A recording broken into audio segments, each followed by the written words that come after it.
Thank you for having me back, George. It's been some years since I visited NMUG, but Mac user groups are like home. I'm, of course, a Mac user, but using social media means I have to be familiar with all the platforms and all the tools, which I'm sure you can relate is potentially overwhelming.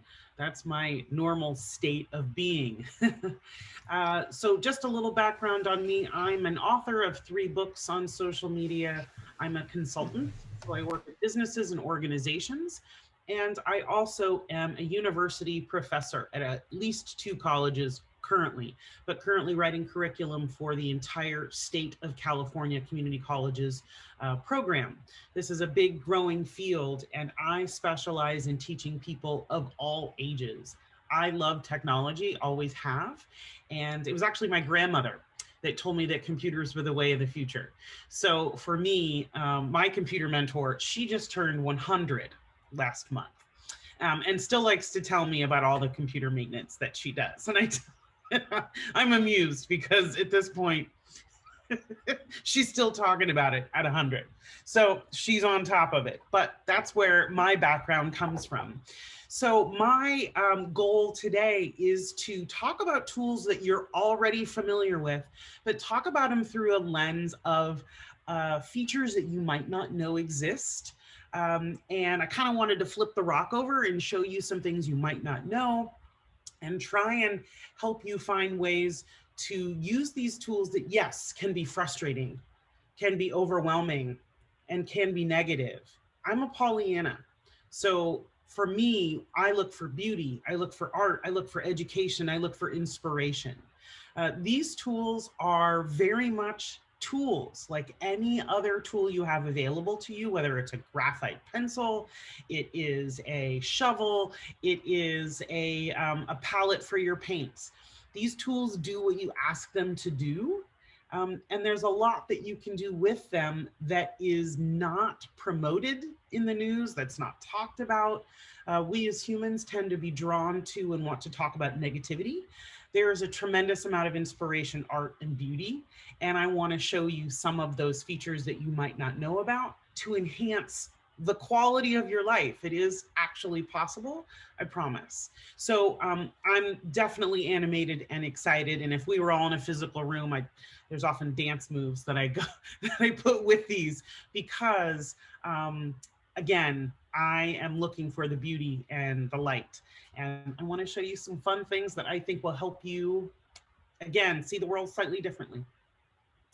So let me share my screen and we will talk about 3 different tools that are appropriate for this particular conversation. Now, I work with people of all ages, literally 5 to 105. So understanding how people use technology differently is really important. One size does not fit all. And I went through this thinking about what might be useful for you, your life, and your interests. So social media in and of itself, again, is a tool. Now, the great part about technology, as I just mentioned, it does our bidding. Having in mind some of the things that you would like to do, some of your goals, I challenge you to broaden some of the things that you can do. And I'll show you a whole bunch of examples of ways that you can use these tools that you might not have thought of. I did want to show you the top 3 reasons that people are using technology. Now, this is broken down by generation. Now, they don't generally collect data over the age of 64. I don't know why that is. Anything 65 and up is just lumped together. And in this particular graph, as I see regularly, they really don't track a lot of information about people over 65. Why? I'm not really sure. But what I wanted to point out in the orange box is that baby boomers are primarily using social media to stay up to date with news and current events. I live in Santa Rosa, an hour north of San Francisco. My community is the best read, newspaper read community in the entire country. Knowing where you live, I know everybody here is potentially in a different location, which is one of the greatest parts about technology, plus the internet, plus Zoom. is that we have the opportunity to see the world from a much farther view than we were able to before. So this is, of course, not to replace newspapers or any traditional form of media. It is an enhancement. But newspapers are being read physically, but they're also primarily being read online. And every news organization that you can imagine, every single one globally, is on social media, and they're on all of the channels. So I follow dozens of news organizations. I'm 44, by the way, which puts me solidly in Gen X.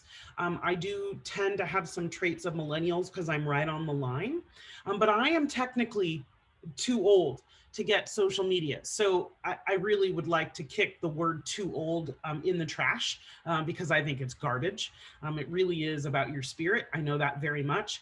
But baby boomers are using it primarily to follow up with news. So whatever news organization you are interested in, whether it is local to you, whether it is regional, state, or it's international, seek them out.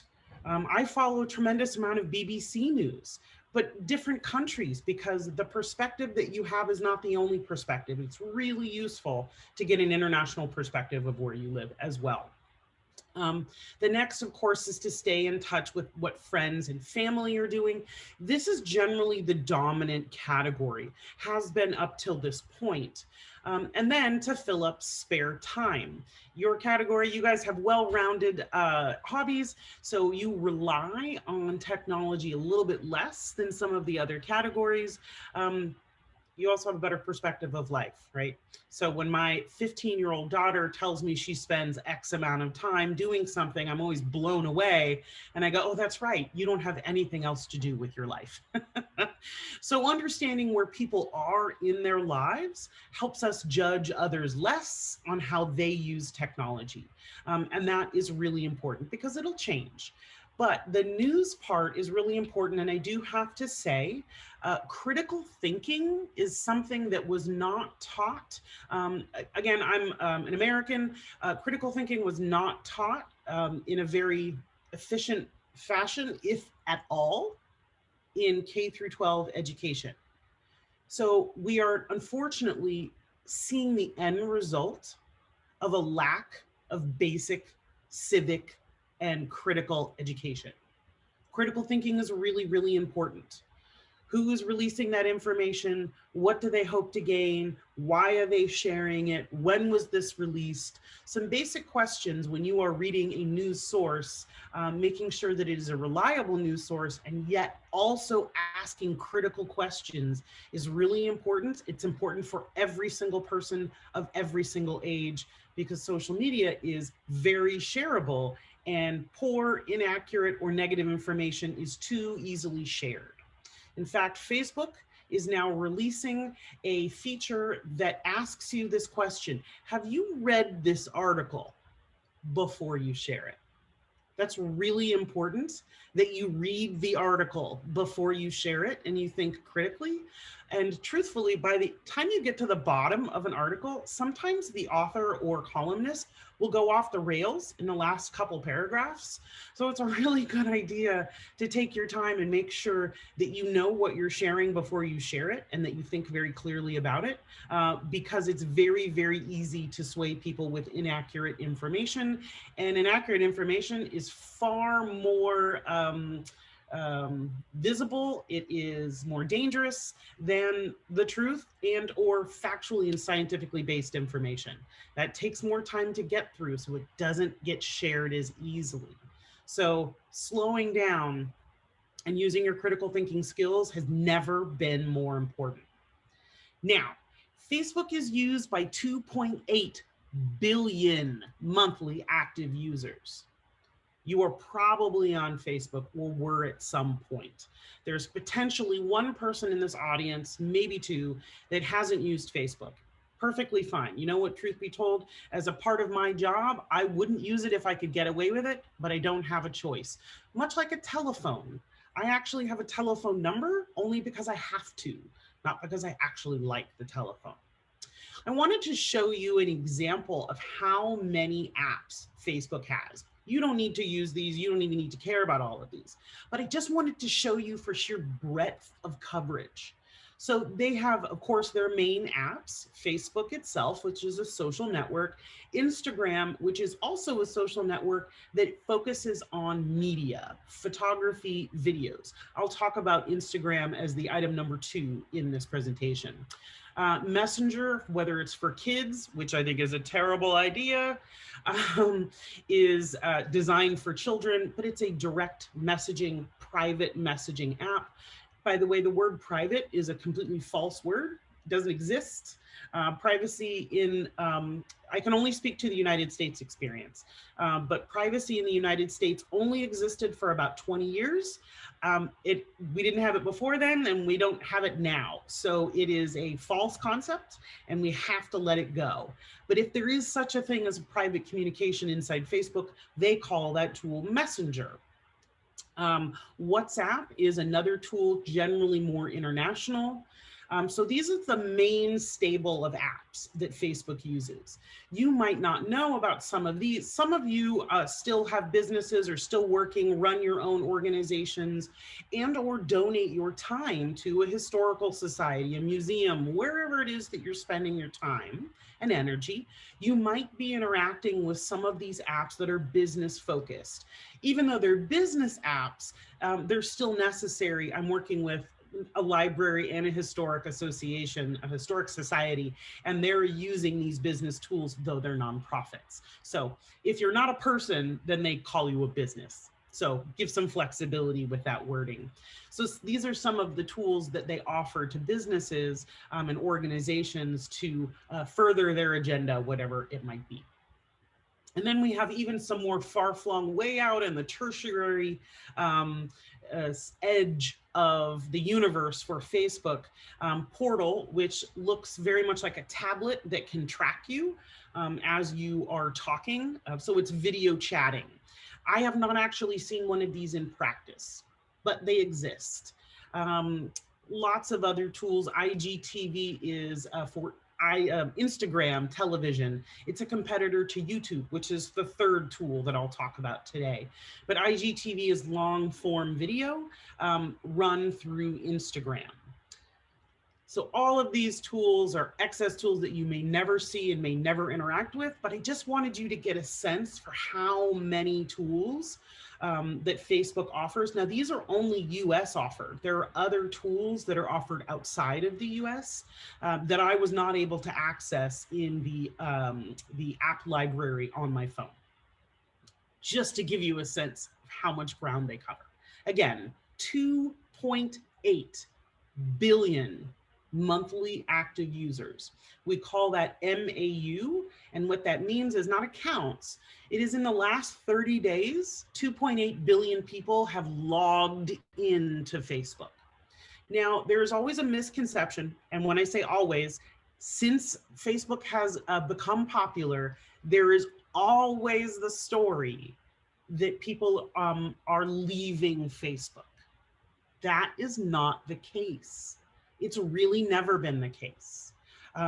Everybody uses Facebook, no matter how old they are. The one thing that has changed is the time on site. So over the last 2 years, users have used Facebook 4 minutes less per day. So if there is a loss of use, it's in time spent on the website. Not that people are leaving, promise. This is what all of the data shows. So your grandkids are there. Your kids are there, your neighbors are there, your colleagues are there, your church is there, your friends are there, they are there. How much time do they spend on the site? That's a different story. I wanted to map out a basic understanding of Facebook because this is a misconception that happens over and over and over again. This is a constant explanation that I have to give. So it's just kind of built into every Facebook presentation that I give. Facebook users are required to only give 4 pieces of information. 1, your legal name, your email or phone number. They need some way to communicate with you. Your gender. They do have 56 genders. So if you are on the binary, fantastic. If you're outside of the binary or somebody in your family is, or a friend, they can change their gender. That is not as easy as you'd think. You can Google how to change your gender on Facebook. It happens to be my second most popular blog of all time, basic tech support. But the fact that there is a need and a desire to change your gender, if you choose to, that's an option. And your legal birth date. Most people fudge on this, and that's understandable. What they need that information for is they want to make sure that you're old enough that they can market alcohol or tobacco to you. That's really why. Also, they are legally required to not interact with anybody under the age of 13. Child Online Privacy Protection Act, known as COPPA. All social media channels are required to not communicate with children under the age of 13, which makes me wonder how that Messenger for Kids and the potential Instagram for Kids works. I'd have to get into the terms and conditions and figure out how that's even legally possible. But if you have anybody in your family, grandkids, that kind of thing, that are using any social media tool and they're not 13, that's a conversation you might want to have with their parents if you're concerned about it. I know my parents are always talking to me about what my sister does with her kids, thinking that I'm going to police her, which I don't do. But I just wanted you to know, again, my 15-year-old was really worried about her friends when she was around 11, that her 11-year-old friends had Twitter, which is absolutely frightening. But there's a reason that law is in place. So again, they want to make sure that you are over the age of 13, that they can market alcohol or tobacco products to you. That's what they're really looking for. Again, you have to use your legal name. And why is that? It's because 2.8 billion people are using Facebook every month, right? So law enforcement is regularly using Facebook and all of its tools to track down illegal behavior. So that might be somebody that that is arrested for a DUI or a violent spree. They want to see what that person's doing. It's very common that people leave evidence on their Facebook profile. So Facebook is trying to remove themselves from the process of interacting with law enforcement. They want to make it very, very easy for people that are guilty or dangerous to be identified. And so the legal name is one of the first steps. Many of the rules that Facebook has are based on what MySpace did and what MySpace did wrong. So that legal name is really just so you can be tracked, and that if you break a law, that we can easily point you out. You may only have one account, and what qualifies as one account is you have an email address or a phone number and a password. That's an account. If you have more than one account and or are using a name that is not legally yours or very close derivative, some people will use a nickname, and can get away with it, Facebook will shut your account down. It's in the terms and condition or the terms of use, whichever they're calling their initial, I agree to this before I sign up to use Facebook.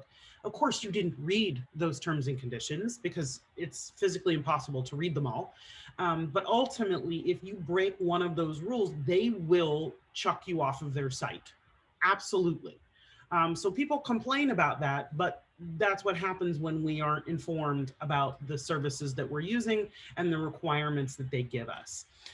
You cannot impersonate anybody, and you must be human. That rule doesn't apply on Twitter, as an example. The Brooklyn Zoo had a boa constrictor that got out a couple of years ago, and they created a Twitter account named after the boa constrictor. So in that instance, it's a non-human entity. You also cannot create an account for a local restaurant. That's a really common use that I see that violates this basic rule.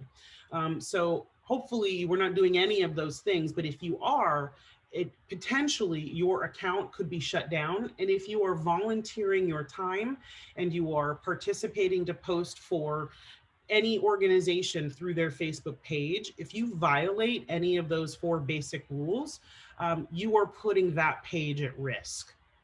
And that page could be shut down or locked up because you aren't following the rules.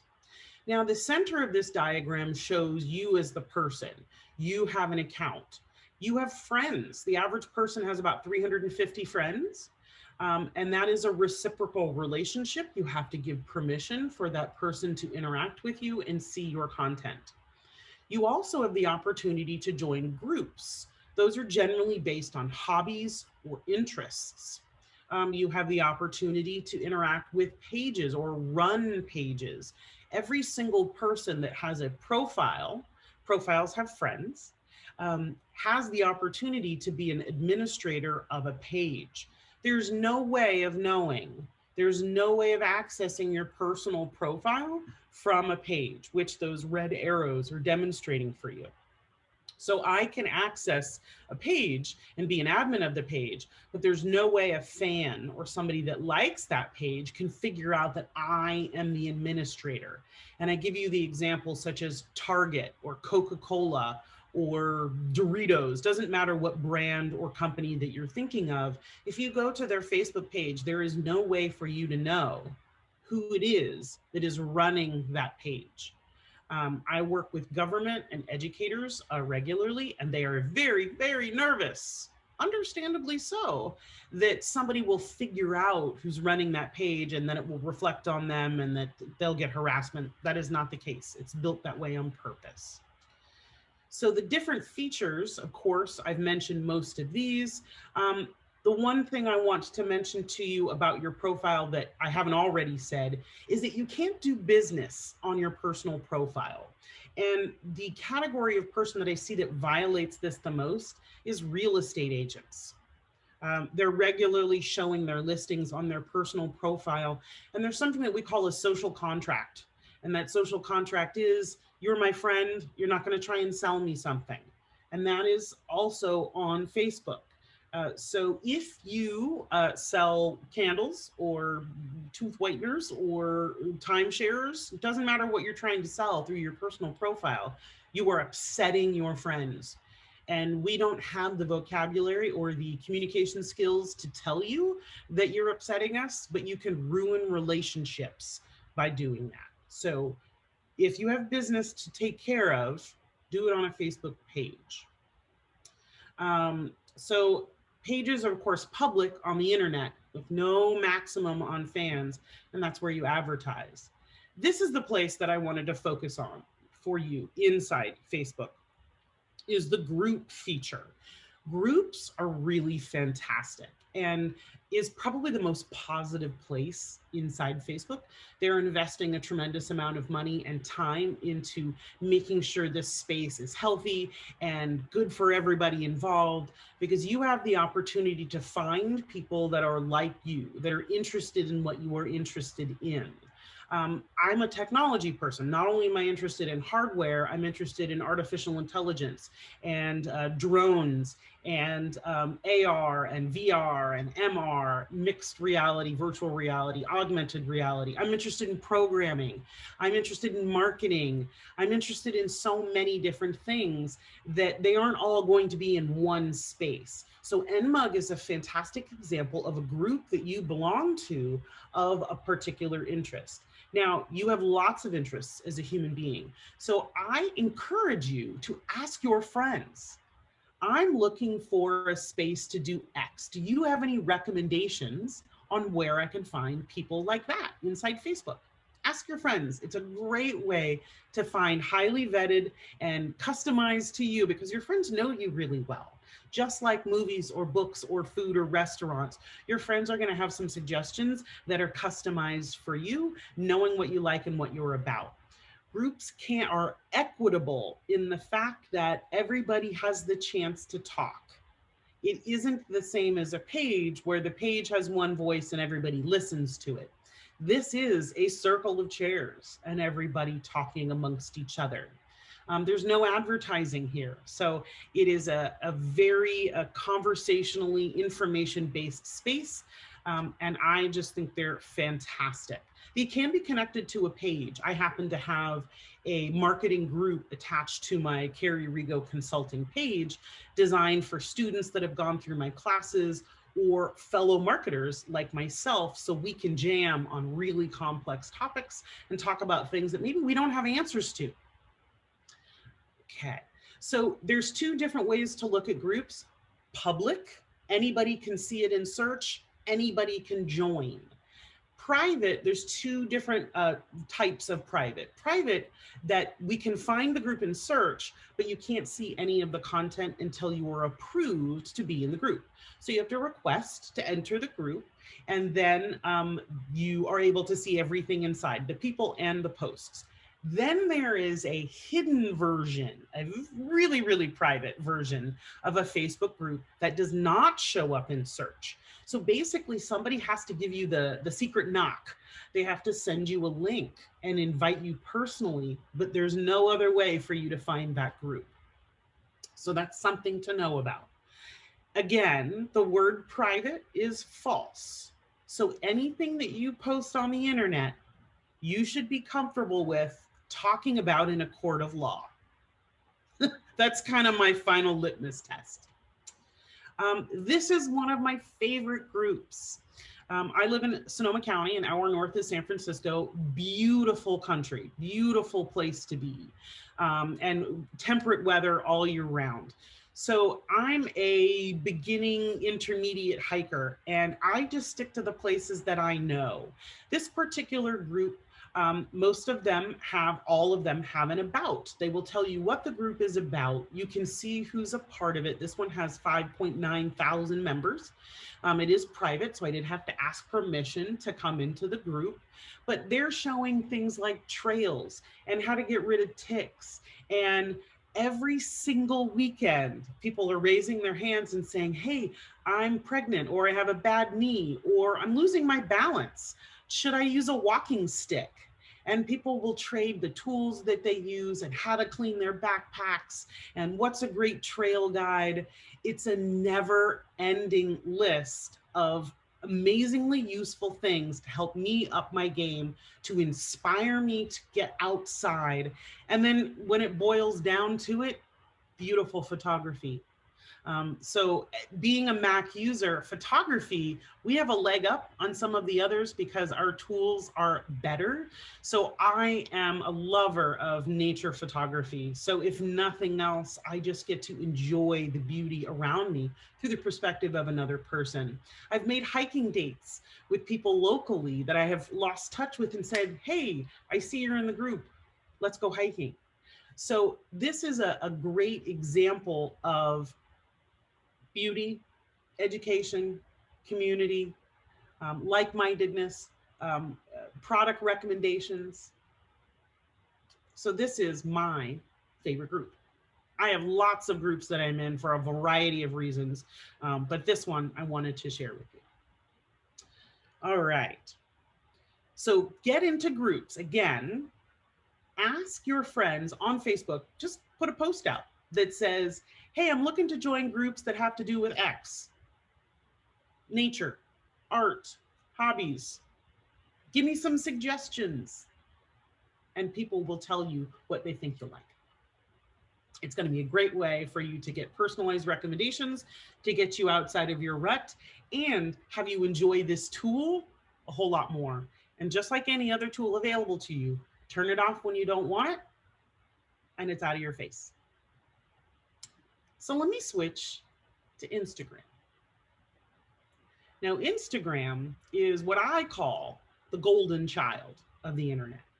This is sitting in the sweet spot of people of all ages enjoy this tool. If you haven't tried Instagram yet, I highly recommend you download the app on your smartphone. I'm going to assume you use an iOS device, that you're using an iPhone. You might not be, but what's important to know about Instagram is that this particular tool is what we call mobile first. It is the first social media tool that's built for your phone. In fact, you can't use its full functionality from the desktop. So my Instagram, of course, is sitting there on my phone, and it is built to exist in the phone environment. So this tool thankfully is more intuitive than, say, something like Snapchat, which is specifically designed to exclude what they call, quote unquote, old people. So that is an exclusionary app. It does not want us there. This tool is for everybody. Now, the basic design of Instagram, again, is inside your phone vision. I have an 8 Plus, so you should see, it should look the same no matter what model you have. On a tablet, on an iPad, no, on a phone is what you need to use this on. So the bigger phone you have, the more enjoyable the experience is, promise. Again, I have an 8 Plus. I'm about to upgrade to the 12 Pro Max. So I'll get an even bigger screen and I'll enjoy it even more. But there are what I call 5 neighborhoods inside Instagram. The feed goes up and down. The stories go left to right. The direct messages, of course, quote unquote private. There is Reels, which is just video on a loop. And then there's shopping. So the shopping section, they're putting a lot of effort into. But the feed are static images. And when you scroll on your phone, it goes up and down. It's not in chronological order. It's in order of what you are interacting with. So the Joel Willis that you see at the top here, I interact with his content a lot. So that post shows up #1 in my feed because they know that I'm already very interested in his content. Instagram does not hide content. It just reorders it by order of priority based on your behavior. So stories at the top is designed a little bit for the younger person, the person that's familiar with Snapchat or something of that nature. Stories are what we call ephemeral messaging. Ephemeral means that it disappears. It only lasts for 24 hours. This is a psychological design to get people to come back again and again and again. You really don't have to use stories if you don't like them or don't want to. I use the feed just fine. It's lovely. But you can skip the stories if you want to, promise. Reels, that might be something you want to try with your grandkids. It's a great way to bond, right? You've got Easter dinner, you've got Mother's Day, you've got the 4th of July, and they want to teach you a little shuffle, or they want to do a joke with you. It's a really fantastic way to bond with your grandkids, I promise. And I'm going to show you an example of how I bond with my family members. So I'm going to show you a few different ways that you can use Instagram that you probably had no idea. So I stay in touch with my family just the same way I would on Facebook. On the left is the account of my cousin Brendan, and he is a world traveler. And we could never track him. And every holiday, somebody would say, "Have you seen Brendan? What's he up to?" And I'd say, "Let me pull up his Instagram. Let me show you where he's at." He used to use Facebook, but Instagram he preferred. So no matter where he was in the world, I could share with my grandmother or my parents where my cousin was. He's a little more settled now. He's in his mid-30s, so he doesn't travel as much, but he still is very outdoorsy, so I get to see what he does for a living. And that's a really fun example. Now, the one on the right is my goddaughter, who of course doesn't use the phone, doesn't keep the same phone number, so I can't really text her. If I want to reach her, I reach her on Instagram. And this is a private message between the two of us. It's a stream. So I wished her a happy birthday on her birthday. And then one day I saw a post from her mom, my best friend, that talked about she was so proud of her daughter. So rather than ask my best friend what happened, I went to this direct message and asked my goddaughter, "What did you do that has your mama so proud?" I wanted her to talk about it and I wanted us to connect. So she told me what she was up to, and I got the chance to bond with her and interact with her. So communication is about how can you connect with people. However you prefer to communicate with people is your preference. But if you want to reach another person, please consider what their preferences are. I don't necessarily want to talk to her via Instagram DM, but that's really the only way I can reach her, and she's my goddaughter. So I'm going to do whatever I can to stay a part of her life and to also make sure that that communication is open Should she need me, she knows she can reach me. So stay in touch with your family. Whatever art or hobbies that you have, this is a fantastic place. Instagram is actually the center of the art world. I'm not kidding. I'm not exaggerating. Instagram is the center of the art world.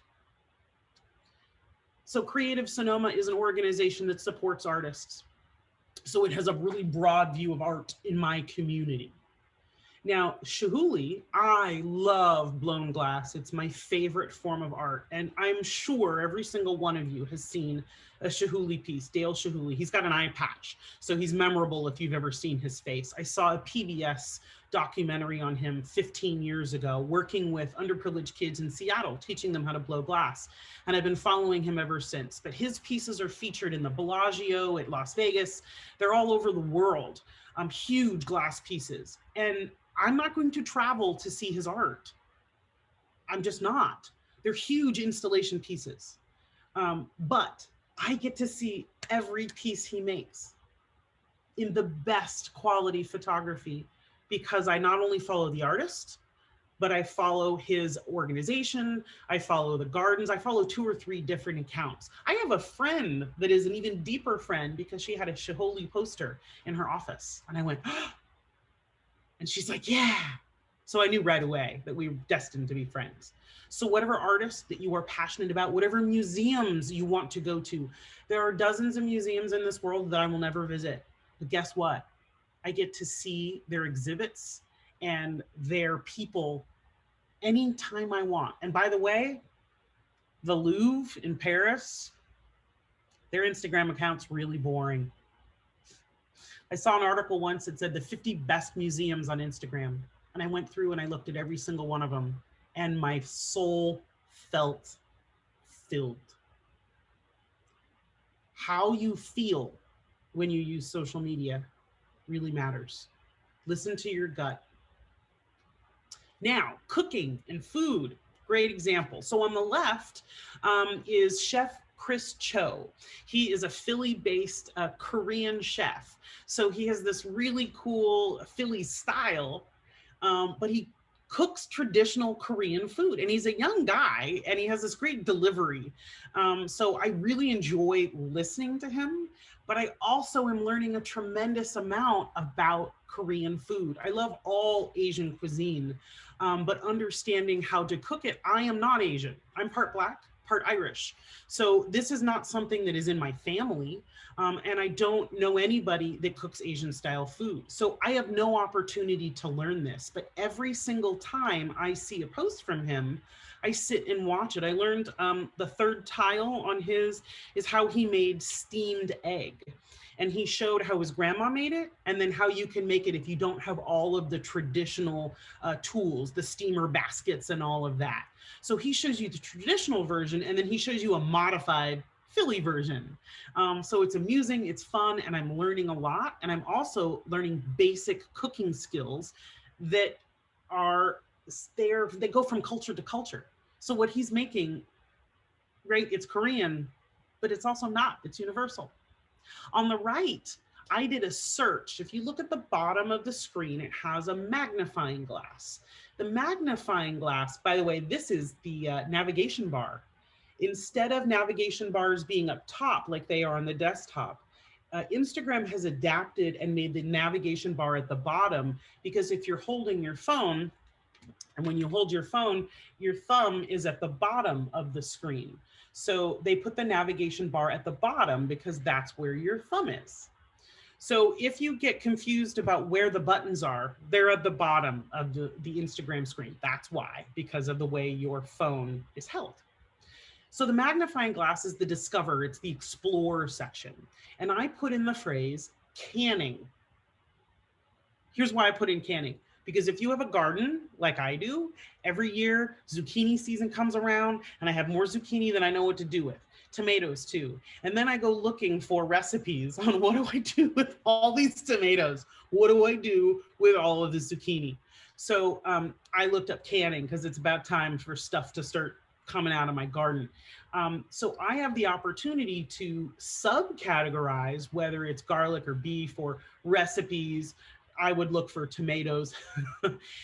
This is going to give me lots of different examples of how I might can, right? You might have somebody that's electric, you might have somebody that is off the grid, you might have somebody that's vegan, you might have somebody with other dietary concerns. So whatever variation you want, or you just like the style, the way somebody says it here versus this one.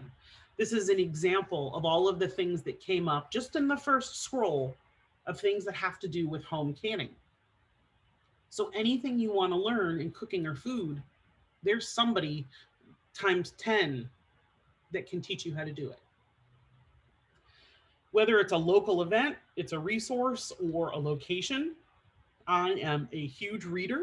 I'm really into education, so I'm passionate about my local library, and I'm very familiar with the services that my library offers, because as an educator, I want to make sure that not only do people know that it exists, but they know that it's free. So having equitable solutions for people of all economic levels is really important. So whatever resources you have in your community, most likely they have an Instagram account. They really do. How do you find their Instagram account? You can look in that magnifying glass and type in the name of the organization. Another way to do it is to visit their website, and they're going to have social buttons on their website. Now, not every website's up to date, so sometimes they don't have their Instagram on there, but it is quite easy to search for them in the magnifying glass. It's a general search section, and as you can see in the right screen, I typed in the word hiking, and I chose the filter instead of top hits or accounts that have the word hiking in it or things that are tagged with hiking. I chose places. So these are geo pins that people have tagged a location where I can go hiking. So this kind of supports my hiking over on Facebook.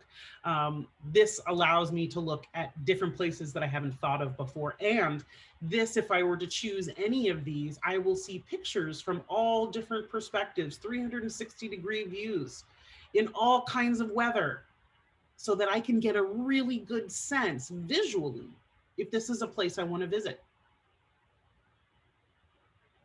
This with the library as well. I'm a fan of the library everywhere, but I talk to the library back and forth. We converse about things. I'll ask questions, and Instagram accounts often answer faster than Facebook accounts do. So you can have a more intimate conversation with any brand you follow on Instagram. You're more likely to hear from them faster than anywhere else.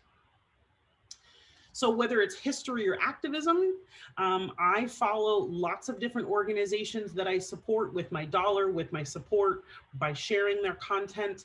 ACLU is one example. There's so many different types of organizations that might be important to you. This is a way of keeping tabs on what's important to them and what they're fighting for. History, fantastic way to reminisce and to feel nostalgic. I have so many different history accounts that I follow that it's really important for me. Again, I'm in my mid-40s. A lot happened before me. So we're now resurrecting a tremendous amount of archival photography. We're restoring a lot of photography. So whatever you're interested in, whatever you want to look back on, there is a history account dedicated to that. And I highly encourage you to search in that magnifying glass, search for whatever you're interested in, and you will find accounts that, that suit your fancy. Culture and people. There is a massive uprising of education and information around Indigenous peoples throughout the world. And I feel honored and it gives me goosebumps to be able to learn about people that did not have a voice before. Their voice was continuously silenced. This gentleman, James, I don't even remember, I think it's James is his first name, but Notorious Cree is his handle. Handle very much like CB Radio. He became very popular on TikTok, which is very similar to Instagram. Instagram has a broader reach though. He is also on TikTok, and he is regularly featured in media around the world because he's such a great educator for his culture. And then he'll feature somebody, and then I'll follow them. So I'm learning about different indigenous nations around the world through Instagram. It is beautiful. And it is one of my favorite parts of Instagram. So yeah, you can follow celebrities. But why? When there's so many other rich things you can look at. Okay, so let me touch on hashtags real quick because this is a common question. It's a metadata tag is really what it is. It's a way for us to find information. So very similarly in your iPhoto library, if you were to search for a person's name or a type of content, it will filter that content and then show you what you want. Hashtags work exactly the same. Generally, when you are on a search engine like Google or Bing and you type in canning, you're going to find all kinds of search results that have to do with canning. As I showed you when I looked at canning in Instagram, hashtags work inside social media platforms. Keywords work everywhere, but hashtags, when you search for them, it's the same concept. It has the pound sign in front of it. If you use those inside a search, inside a social environment, then you're going to get the information just from inside that social environment. Keywords are general, they work everywhere, but hashtags work inside each closed garden. Generally, Instagram and Twitter is where you want to use them. You don't want to use them on Facebook. Facebook users can't stand them. Here are some examples of how they're used, whether it's wine or canning, whether it's a brand such as Corbel Winery or Nike, whether it's real-time events such as the Olympics or an election or the Oscars. That's a fantastic way to track what people are talking about in real time. And that was really hashtag's first use, was real-time connection. So if you're all watching the Super Bowl, you can talk to your fellow Jets fans or, you know, Packers fans about that particular sporting event while it's happening. And you may never have met that person before, but you guys are really excited about that pass that just happened. So it's a great way to plug into people and, like you're in the stands, talk to each other and fist bump and do all that good stuff. Location is a fantastic way to broaden your horizons within whatever location you're in, especially if you're traveling. Oh, such a great idea if you're traveling. Put in the name of the city or the region, and you'll get information in a way that you wouldn't get from a travel guide. You get it from a person on the street. And then subtext. Sometimes they're used not for search, but just so you know how I feel. It's kind of like a parenthetical reference, or like when you read a play and you get stage direction, you get some understanding of how the actors are feeling. It's the same drive, it's the same intent. Not really for search, just want you to know how I feel. Here's a couple don'ts. Hashtags are all one word. They're all smooshed together. So if you put in 2 words and a space, the hashtag will only be I'm instead of I'm old. Really talking about myself here. And I don't subscribe to the concept of being old. I think it's kind of dumb. But you know, people say it all the time in relation to social media. No characters, no numbers. So this apostrophe that I've thrown in there totally destroys the hashtag. Hashtags will turn a color. They'll turn blue like a regular link so that you can see what the hashtag is. The great thing is on Instagram is that you can edit a hashtag because people misspell them all the time. So you can always go in and edit a hashtag if you've written it and you realize, oh, there's an extra letter in there. I mean, you can fix it. So just think carefully where you use them. Ultimately, don't use them on Facebook. That's really the place that nobody wants them. They do exist. They functionally work, but Facebook users despise them. So just keep that in mind. All right, the last one, YouTube. You might think of this as only a music place, but there's a lot of features that exist on YouTube that you might not know about. So I'm on youtube.com on the desktop, and I clicked on the Explore tab on the left side. Yours might be designed a little differently than mine. That's pretty common. But the Explore tab is giving me ideas for different types of content that I might be interested in. So music is its number one use. Its number two use is education. So here are some examples of ways that you might use YouTube. But I wanted to show you some real things I've actually looked up. How to shuck an oyster. My husband was trying to open oysters, and he is hospital prone. This man can damage himself with a pencil. So as soon as I recognized he was about to hurt himself, I told him to stop what he was doing. I picked up my phone and I Googled how to shuck an oyster. YouTube videos, by the way, YouTube is owned by Google. So YouTube videos show up very highly in Google search. They purchased YouTube. Google's number one search engine. YouTube is the number two search engine in the world. So if you learn by video, think about YouTube. Whether you want to learn how to juggle, or you want to learn how to play guitar from one of the most talented guitar players in the world. This is Tom Morello from Rage Against the Machine. He's also a Harvard-educated poli-sci major, very active in politics and activism, also happens to be a wicked shredder on the guitar. This was his masterclass, which is a very popular platform, very professionally done. He is truly amazing. So I looked up how to play the guitar and got all kinds of results, but I looked up the most well-known guitarist I could think of and learn how to play guitar from him. That's like a once in a lifetime, nobody gets to do that type of thing. So no matter what it is you want to learn, whether it's an emergency, it took me 30 seconds to find a video to teach my husband how to shuck an oyster so he didn't hurt himself, or it's something you've always wanted to learn, or it's something that you need to learn better and you want to learn it from the pros. Doesn't matter what you want. Education is their number two category. This is a live stream of the jellyfish at the Monterey Bay Aquarium. They had one for otters, but there were actually no otters in the shot, so I chose this one instead. It's also a fundraiser. It's showing that there is a $1,957 currently in the fund for this particular donation fundraiser. There's a chat here, there's a description. So whether you're into penguins or giraffes or wildebeests or jellyfish, if there isn't an animal or a being or an idea of something that you want to interact with, there is a live stream. They call them live cams. There is a whole category for this so that you can see something in real time.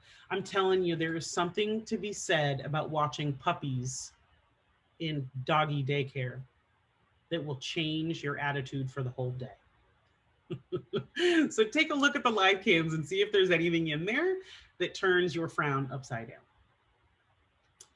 Movies and shows. This is great if your grandkids come over or you have friends over and you want to see something in particular. Yes, I use Netflix and I use Amazon, but you can also access them on YouTube, of course, which is accessible on any device that you have.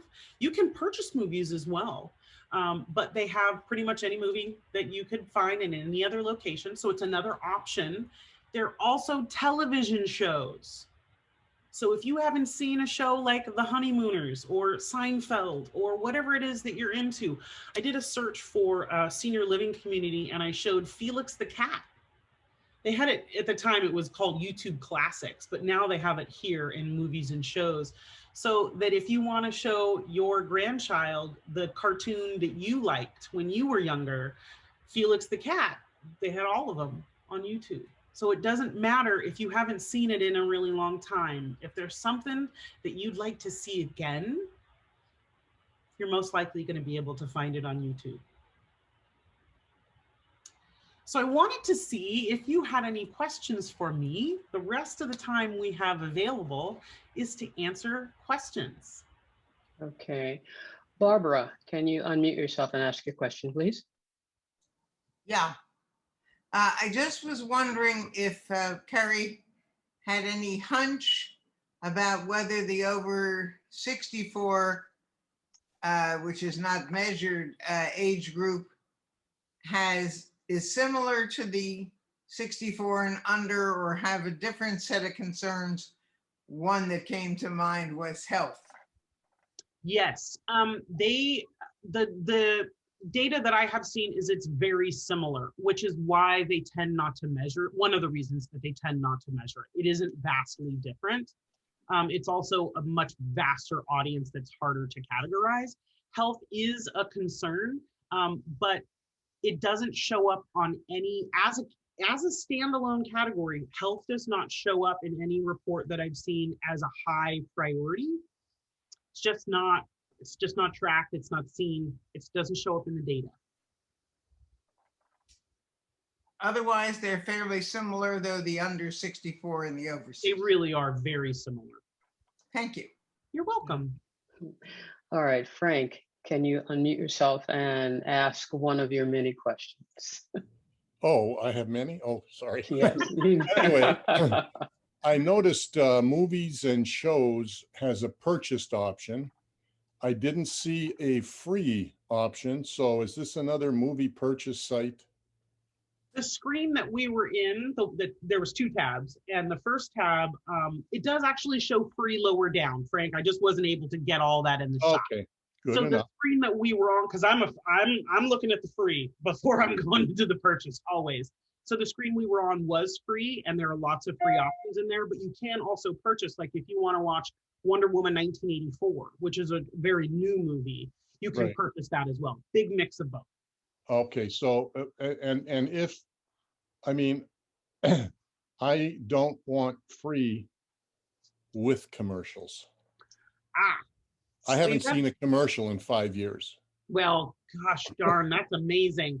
So the way media generally works as a field is if you don't pay, somebody's got to pay. And that's where advertising comes in. So it's an either or. If you want no commercials, you're gonna have to pay. Now, I can't say if for sure if they don't have commercials. It's YouTube, which is their money. Google is made entirely from advertising. So I'm gonna have a safe guess that there will be some ads in there because that's the way YouTube rolls. But I'm really glad you brought that up. Yeah, so free equals advertising pretty much as a rule. There's a YouTube Plus subscription that eliminates commercials. Here is, it's called YouTube Red. I did not bring that one up only because I didn't feel, the odds of anybody here wanting to spend $11.99 a month on YouTube Red, I just didn't see that as a blip on the on the meter. But yeah, there is a possibility. You can absolutely use the YouTube Premium service. I think it's $11.99 a month, and you have a lot of options. Mm-hmm. Yes, we actually have several people here who use YouTube Red. That's wonderful. I don't know anybody that actually pays for it. So, okay. All right. Thank you, Frank. Marcia, can you unmute yourself and ask your question? Yes. Hi. I have a Facebook question as far as privacy. I know what you said is kind of a joke, but I used to be on Facebook as far as who could see you only, it said only me. Mm-hmm. Now it doesn't anymore. It says that under custom. Okay, well, let's say you really don't want anybody to find you, but you want to be on Facebook to see your grandchildren. How would that work? So ultimately, they don't really have that option unless you fill a couple requirements. If you want something to be only me, that generally means that you don't have any friends, which is kind of it's an unrealistic expectation. But in order for people to find you, your activity, who can see your future posts is one of them. Limit the audience for posts you shared with friends. Who can see your friends list. The only me option only appears in a couple different places. They really don't want you to do that. I figured that out. Yeah. But you hear about all these college kids that obviously they don't know about not making their page public. Mhm. And, you know, the other day, the ones at University of Massachusetts, I don't know if you saw that, 3 girls had their picture taken without masks Mhm. off campus, and now they're expelled. Well, I'm just wondering where that picture came from and why they didn't make it private. So Or maybe the they, thing about privacy on Facebook, I had a thought and I lost it, and hopefully it will come back to me. I lost it. What was it? See, we can't call those senior moments. We can just call those human. Ultimately, the visibility is massive and they want people to be seen. Oh, that's what I was going to say. Younger generations, actually, data shows, are much more privacy conscious. The younger a person is, the more likely they are to use their privacy features. We find a lot of dangerous behavior with people over the age of 50 because they aren't as well trained on how to use the services. Not to say that judgment doesn't come into play. Absolute judgment comes into play. So they may not have even taken that photo. Somebody else may have taken that photo and then uploaded it. And then because they were the subject of the photo, they got the ramifications. And that's very common. If you are in public anywhere in the world, your photo is being taken and somebody is posting it. And that is the reality. can you untag yourself if that Yes. picture shows up? Okay. You absolutely can. And in your settings, you can say who can tag you. It is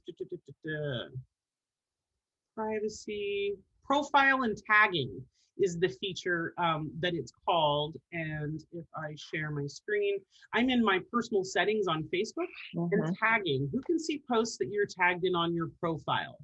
My friends can see that. Oop, look at that. Here's an only me.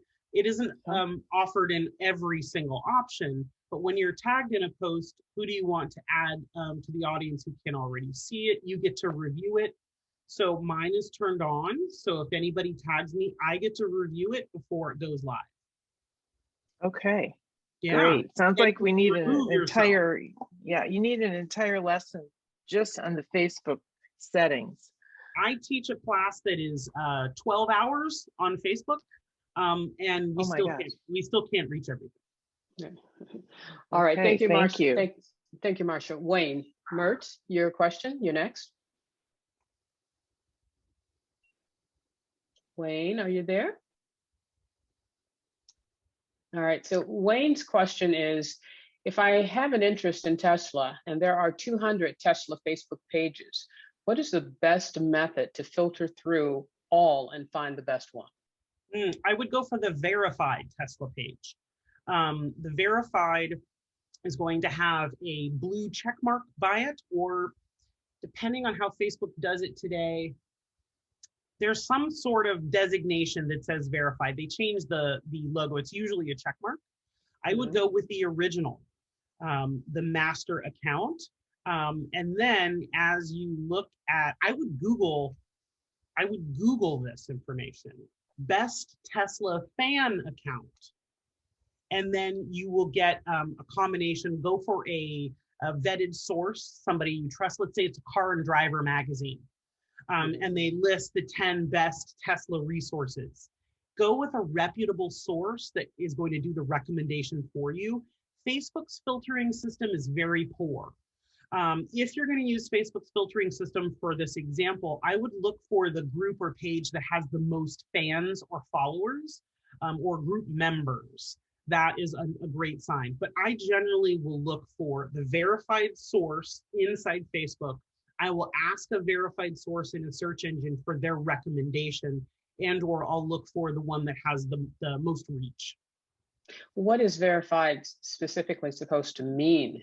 It's supposed to mean that Facebook literally has double checked and triple checked that this organization is who they say they are. Now, when it's a brand such as Tesla, that it is in fact Tesla, that they've confirmed that that is the brand, so that it isn't impersonating the brand, because that is a violation of intellectual property and trademark.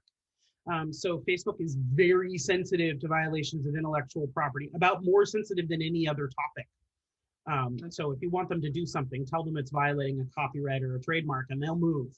Okay. But Tesla would sue them if they were serving content of some other brand or somebody was impersonating them. So that verification serves that purpose. All right, good to know. Alan, can you unmute yourself and ask a question, please? Yeah, it's probably too much detail to go into the new privacy situation with the latest iOS. But my simple question is, by default, are we private, or do we have to actually set up some kind of privacy thing under the new Apple iOS system? You're going to want to go into your general settings. You're going to go into privacy and take a look at the privacy settings that you have for Facebook. I would recommend doing that for any app that you use, and do it as a regular maintenance practice.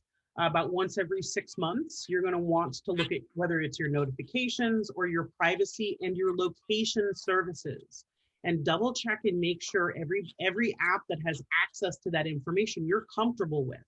But you're going to go into general settings, privacy, and then take a look at your Facebook settings. So it is not default. It's not default. So I actually have to, if I do nothing, then, you know, it's just like I never had the privacy in place. So I have to actually physically put it in place. You sure do. And I highly recommend, particularly for Facebook, that each of you that uses Facebook is regularly, once every 6 months or so, that you go look at your settings, both in your mobile environment and on the desktop, and make sure that the settings are, the privacy settings are what you like, because they expand them and they get more complicated and they change things. So on a regular basis, just like you're maintaining any machinery in your life, whether it's your car, whether it's your heating and air conditioning system, you're going to want to do regular maintenance to make sure it's optimally performing. Facebook is no different than any other machinery in your life.